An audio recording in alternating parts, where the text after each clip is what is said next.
El sindicat de comissions obreres a la comarca i la Unió s'han reunit a la seu del sindicat Alzira per analitzar la delicada situació del sector citrícola agrari. Els representants en roda de premsa mostraven la seva voluntat de treballar conjuntament per fer front a la crisi del sector, en concret per fer front a les conseqüències immediates de les gelades d'estos dies.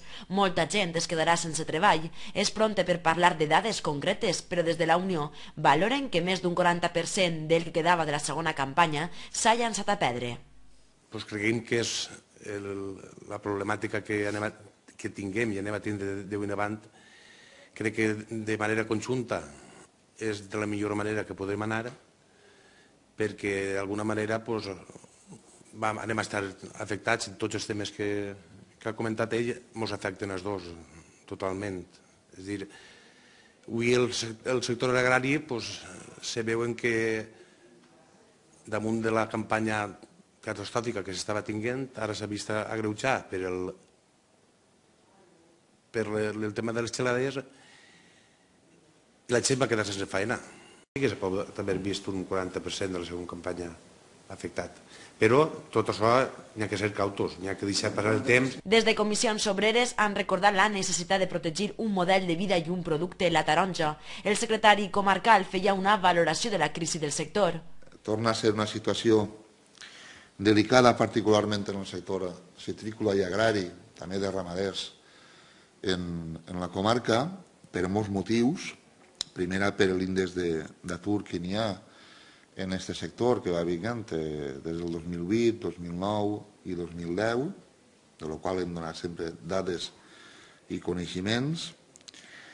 Sabem vostès també que no fa uns quants anys, el 2005, tinguérem una gran gelada. Això va significar una pèrdua de jornals i de producció i ja hem acabat en aquell procés i tornem a treballar el mateix. Així, quan no n'hi ha aigua, n'hi ha pedra. També hem estat parlant de la situació de les ETTs, que indudablement sabem vostès que s'han cebat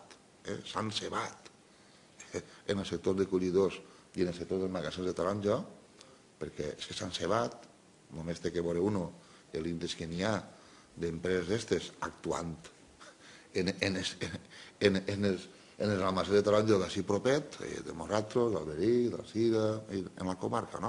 A més, Carrascosa recordava les conseqüències de l'acord entre Unió Europea i Marroc.